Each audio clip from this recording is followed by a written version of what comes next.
Ano ang pinakamahirap bigyan ng advice para sa'yo? Papa Jack.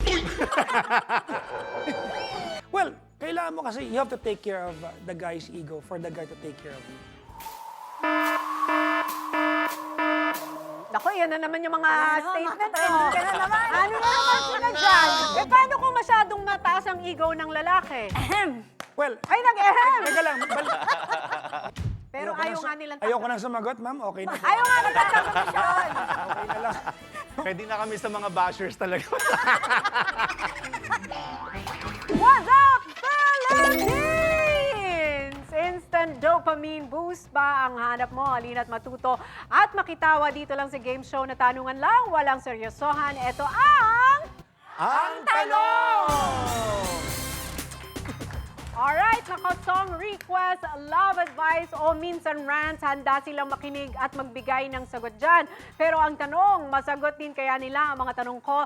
So let's find out for today. First up, ang isa sa tambalan na minahal nating lahat, from tawanan to iyakan, kasama natin siya ang nag-iisang tsuper sa buhay ni Nicole Hiyala. Beep, beep, beep for Chris Chuper! Uy, grabe, Chris Chuper, 20 years na. Oo nga, grabe. One of the OGs. Oh, jeez. Wait. So, ang unang radio station na pinagtrabahuan mo, Love na ba? Love Radio. Wow, so ang tagal na. OG Love Radio talaga. Lucena. Tapos, na-discover, dinala sa Love Radio Manila. Grabe, tanda. Paano mo ma-differentiate yung era ng radyo lang, tapos ngayon marami ng platform? Dati, pwede kang pumasok ng hindi naliligo. At hindi nag-aayos! Hindi nag-aayos. Papasok ka nakachinelas, allowed yun. Lalo na kung pang madaling araw ka ngayon, hindi. Dahil may option na yung audience ngayon na parang, gusto ko makita yung itsura ng DJ na to. Teka, panoorin ko sila sa FB Live. Diba? So, mapipilit tayong maligo, So- mag-ayos, magdamit. So, meron din bang extra pressure pagdating sa pagdi-DJ ngayon na meron ng era ng social media na mabilis nang magbigay ng opinion ng mga tao? Yes. Dati wala eh. No means of parang mag-playback o mag-rewind, mag-review. Wala. Pag nasabi mo na wala ka, hindi ka nahusgahan ng mga tao. Ngayon, meron silang paraan. Balikan natin, may sinabi to na hindi ko nagustuhan. Playback. Pag na-playback nila yon, bash ka the following day. So paano mo hinahandle yun bilang isang DJ? Dead ma. Mahirap eh, no? Kasi yun yung line of work na talagang may pool of opinions ang lahat. Yes. Listeners, Correct. lahat. Pero ang good side naman doon, naging mas interactive ang radio. Unlike dati, one way lang eh. Si DJ lang yung nagsasalita. Ngayon, meron na ding means na makapagbigay ng kanyang opinion, ng kanyang emosyon yung mga listeners. Ano, And live yun live, nababasa mo kasi sa FB Live. ano ang pinakamahirap bigyan ng advice para sa'yo? Papa Jack. Nagbibigay ka rin ng advice? Mahirap magbigay ng advice sa taong sobrang matalino. Kasi kahit may opinion ka na, hindi pa rin sila makikinig sa'yo. Ipipilit nila kung ano yung pinaniniwalaan nilang tamang paniniwala nila. Parang feeling ko, mahirap magbigay ng advice sa isang taong matigas ang ulo. Yes. So, Or kayo, parang halimbawa yung kapatid ko, ang hirap kasi maghihingi ng advice, pero makikinig lang, pero hindi susundin. pasok sa kanang tenga, labas sa kaliwang tenga. Hindi, ganang klase. Okay, maraming salamat sa iyo, Chris Chuper! Next, straight from Energy FM 106.7, for sure full na full ng energy nito, known for her hot takes on her show, Hot Stories. Ano naman kaya mga take niya sa mga questions natin for today? Let's give it up for our pretty little DJ, Gandang Kara! Hello. After naming mag-usap ni Papa Jack, ang daming nagsabi sa akin na ikaw pala ang love life ni Papa Jack. Parang init. Kayo dito. pala ang love team. Kasi siya nag-a-advise. Yung sa'yo naman, hot stories. Mga controversial love stories na. Ano ang pinaka-controversial na love story na encounter mo? Ay, grabe. Isa to sa mga nag-trending sa social media. Yung ikakasal na sila ng fiancé niya, pero nahuli niya yung fiancé niyang lalaki na tumidede sa nanay niya. Diba? Oo, parang something may sakit yata. gano'n. na Kailangan niya ng colostrum. Hanggang Wait. Rewind. Yung mapapangasawa niya, nahuli niya na dumedede pa rin breastfeeding sa nanay niya. Oh, pagbukas kasi niya ng room, nakita daw niya na nakaupo yung nanay tapos humiga yung boyfriend niya dun sa nanay tapos nagpapadede yung nanay. So, dun ko na-turn off na parang hanggang ngayon, super close daw sila to the ganong level, to the highest level na nagpapadede pa din. Okay, wait. So, yun yung kanyang dilema. Ang tanong, kinasal ba sila? Hindi na natuloy yung kasal. Hindi niya kinaya. Ang sabi niya, talagang close lang kami ng mama ko. Sana maintindihan mo. Parang gano'n. So, syempre wala na makakaintindi ng gano'n, di ba? So, yun. Alam mo, dati joke namin yan sa Itbulaga, yung breastfeeding is still best for babies up to second year college, second sem. May tumalo pala. Meron palang tumalo doon! May humigit. Hindi lagpasan yung college. Okay.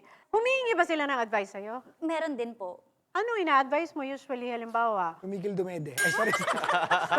Ano yung advice mo doon? Oo, pag hindi na baby, tigilan na yan. Okay, so sabi ni Chris Chuper, ang mahirap bigyan ng advice yung mga matatalino. Sa'yo naman, saan ka nahihirapang magbigay ng advice? Usually po kasi sa akin ang style ko, hindi kagaya nung style ni Papa Jack na pag sinabi na, hiwalayan mo na yan, bukas na, ngayon din. Ganun kasi siya eh. Ang style ko is papakinggan ko muna and then tatanungin ko na, alam ko naman na hindi mo talaga siya kayang iwan, pero sa tingin mo, tama pa ba yan? Yung parang ibabalik ko sa kanya yung tanong na sa tingin mo, okay pa yan nangyayaring yan. So parang siya, nag-iisip siya ngayon, oo nga no, siya na yung magde-decide on her own. So ipaparealize ko lang sa kanya. Ay, yung style niya kasi pambabae talaga. Yung style ni Papa Jack, straight to the point. Brusco. Kumbaga, Pambarako. mas wala nang sugar coating, Oo. diretso-diretso. Okay? At syempre, ang mga takbuhan ng mga wasak sa pag-ibig, known for his true love conversations and real talk advice, let's all welcome ang papa ng mga broken, Papa Jackson! What's up, petty people? Uy, alam mo na nag-uusap tayo, Opo. isa sa mga biniring up ni Alex sa akin, yung sinabi, pinag-usapan natin na it's part of our job is to caress the ego of men. Yeah. Parang i-boost yung ego. Tapos may ibang mga babae, syempre yung mga feminist, sabi nila, hindi namin trabaho na i-boost ang ego ng mga lalaki. Kasi parang sinabi ni Alex, bakit ka umagri doon? Well, kailangan mo kasi, you have to take care of the guy's ego for the guy to take care of you. Naku, yan na naman yung mga statement mo. trending ka na naman. Ano na naman sila dyan? It does not cost you anything if you take care of the guy's ego. Paano kung masyadong mataas ang ego ng lalaki? Well, Ay, nag-ehem! teka lang, mali pala yung term ko. I take it back. Iba ang ego sa pride, ha? Oh, what is the difference ng ego and pride? Ang pride may prinsipyo kang pinanghahawakan. Ang ego, coops ka lang talaga. Yes, iba yung confidence at iba yung Apo. ego-driven. Apa. Oh, so dapat ma-detect din ng babae yon. We can love you as much, but not to the point that we will become slaves. Tama. Sa mga nagalit, sorry na po. Ito naman mga so petty, ha? Panoorin nila yung buong video para Para may malaman nila ang context. totoong story. So petty. Oo. Pero nagigets ko yon na kailangan suportahan natin ang partner natin, lalo na yung mga lalaki. Kasi parang ang hinihingi ng lalaki sa... Nabasa ko ha? Nabasa ko lang, please. Nabasa ko lang. Huwag niyo akong ipapersecute. Okay? For context. Huwag niyo ako ipako dito. Pero nabasa ko lang kasi, ang hinihingi daw ng lalaki sa isang relationship ay respect. Yes. Ang hinihingi ng babae, Love. more is love. Yes. O, nabasa din ni Gandang Basa ko Sara. din yun. So, parang yun siguro yung sinasabi mo na yung ego. Pero ayaw nga nilang Ayoko nang sumagot, ma'am. Okay na. Ayaw nga nagtatanggapin. Okay na lang. Ayaw nila i-boost yung ego. Okay. Pero kanya-kanya yan. At the end of the day, whatever works for your relationship. Ay, true. At Hindi walang ba? halong Correct, eklog. kanya-kanya ng formula.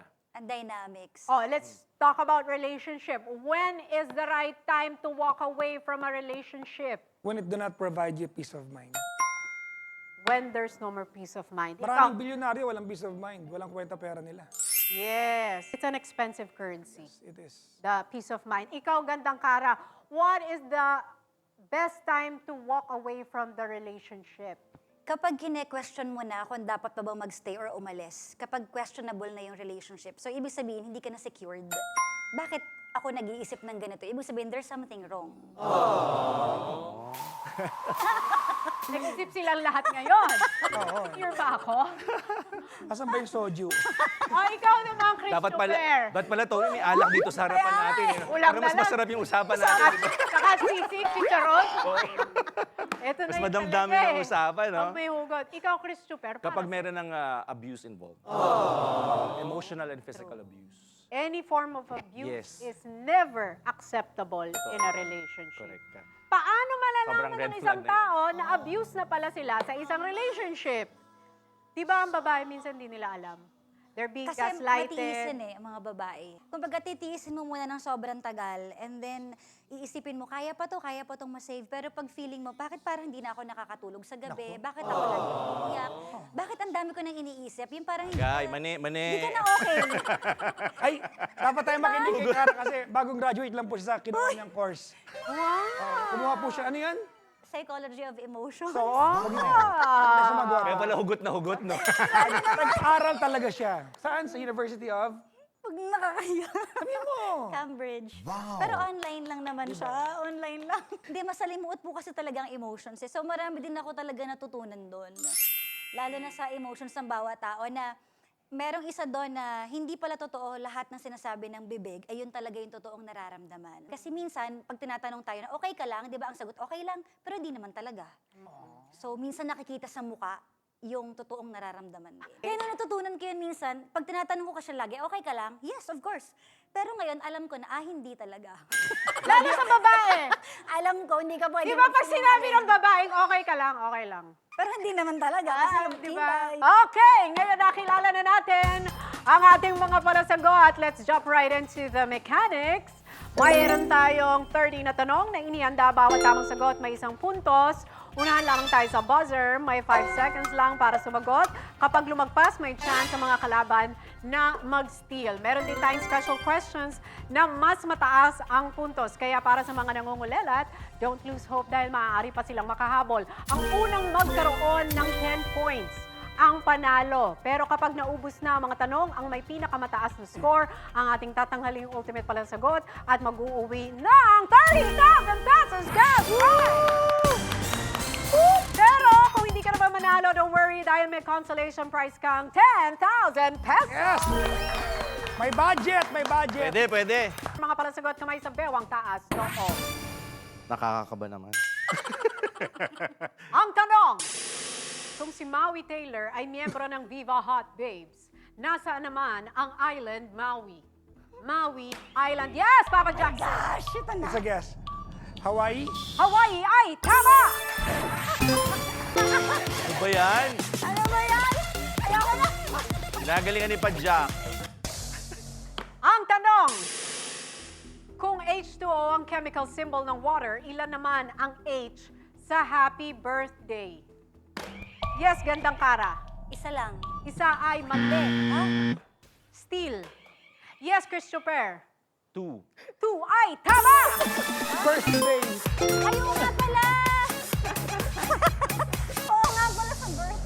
Yes. Ang tanong, kung ang po at opo ay tanda ng paggalang, sino naman ang kumanta ng Oppa Gangnam Style? Yes, Papa Jackson. Sai. Sai ay tama! Ang Alam mo yan. tanong, kung si Jon Snow ay mula sa Game of Thrones, sinong snowman naman ang may jolly, happy soul? Yes, Papa Jackson. Frosty. Frosty ay tama! Ano ba yan? Ginagalingan mo si Padjak. Pagbigyan mo naman kami sumagot. Pambahay ng Meralco. Okay, ang tanong. Kung may Sarah Jessica Parker sa Sex and the City, sino naman ang madalas pagbalatin ng patatas ni Miss Minchin? Yes, Christopher. Becky? Becky ay mali. Sinong pinagbabalat ng patatas? Inako. Yes, gandang Kara. Princess Sarah. Princess Sarah ay tama! Ay, salamat. Ang tanong, kung ang Happy Hippie Yehey ay noontime show sa ABS-CBN noon, saan naman ang happiest place on earth? Yes, Christopher. Disneyland. Disneyland ay tama! Ano pa? Okay, score recap tayo. Papa Jackson 3, Christopher 2, Gandang Kara 1. Ang tanong, kung ang IT ay Information Technology at ang OT ay Overtime, ano naman si ET? Yes, Christopher. Extraterrestrial. Extraterrestrial ay tama! Oy, humahabol. It's a tie na for Christopher and Papa Jackson with 3. And si Gandang Kara hahabol dahil 1 point pa lang siya. Alright, special question tayo worth 2 points. Ang tanong. Ayon kina Charlene, Nash at Aaron, makulay ang buhay sa blank. Yes, Papa Jackson. Sinabawang. Sinabawang? Gulay. Sinabawang gulay ay tama! Ang tanong, kung merong 10 chikading na dumapo sa sanga, saang news program naman mapapanood ang Chika Minute? Yes, Christopher! Chika Minute, TV Patrol. Sino ba natawa sila? Mali! Gandang Kara. Sa GMA7. O sa GMA7 nga. Pero mali. Anong programa? 24 Yes, Papa oras. Ay, Ah, oo nga pala. 24 oras. Papa Jackson, 24 oras ay tama! Ano sagot? Kainis. Alright, ang Pwede tanong. na kami sa mga bashers talaga. Kung sina Drew Barrymore, Cameron Diaz at Lucy Liu ay mga Charlie's Angels, sinong angel naman ang gumanap bilang lobo? Yes, Gandang Kara. Angel Oxy. Angel Oxina ay tama! Humahabol. Ang tanong, Galing. kung ang bahay at kotse ay pwede mong rentahan, sinong superhero naman ang pwede mo ring arkilahin, ngunit pagkatapos ay bigla kang sisingilin? Yes, Papa Jackson. Mang Jose. Mang Jose ay tama! Kanta ng parokya. Ah! Ano ba yan? Galing mo dun, Sagot ng sagot. Galing ah. Hindi namin alam yun. Pag-jack yung 30,000, Ang tanong, kung ang typhoon ay pwedeng mag-transform into super typhoon, ano naman ang tawag sa super transformation ni Son Goku? Yes, Papa Jackson. Super Saiyan. Super Saiyan ay tama! Oh, ano ba yan? Wala na. Tatanggapin na ba natin 10,000? Hindi pa, may time pa. Bilis, May ang chance pa, bilis. may chance pa. Ang bilis ng kamay. Okay, ang tanong, kung dapat palaging magmano sa mga matatanda, ilang beses ka naman dapat magmano kapag sinasabing buena mano? Yes, Papa Jackson. Isang beses. Isang beses ay mali. Gandang Kara. Dalawa. Dalawa ay mali. Ano ba yan? Yes, Christopher. Wala. Wala ay tama! Okay, ang buena mano kasi ay isang salitang Espanyol na nangangahulugang good hand. Ang swerte na dala ng unang customer. Okay, yun. Walang nagmamano sa buena mano. Inaya kita eh. Hello, Basher! Sorry, buti pinaliwanag. Oh, Handa di na ba? tayo Hindi nyo rin mag-host alam. sa kanila. Pinaliwanag bago. Okay, ang tanong. Stop, drop, and roll ang sabi sa dance trend. At shake, rattle, and roll naman sa pelikula. Ano naman ang sinasabi tuwing may earthquake? Yes, Christopher. Duck. Cover and hold. Duck, cover, and hold ay tama! Nag-load pa ng konti. Sabi ko, duck cover pray. sorry. Pwede rin, ibahin na din. Di ba, share na naman. Pwede naman mag-pray. Okay. Score recap tayo, Papa Jackson. 8, Christopher 5, Gandang Kara 2. Ang ating susunod na katanungan ay worth 2 points. Uy. Ang tanong, kung may Mr. Dreamboy si Cheryl Cruz at si Piolo Pascual ang Dreamboy, sino naman ang kauna-unahang nanalo sa Pinoy Dream Academy? Yes, Gandang Kara. Nene Tamayo. Ay, hindi pala. Nene Tamayo ay mali! Papa Jackson. Yan, Constantine. Yan, Constantino ay tama!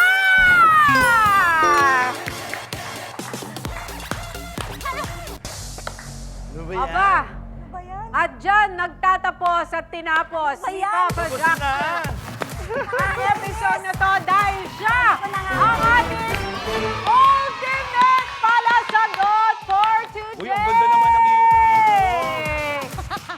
Ganda naman ng iuwi. Baka, Iba ba?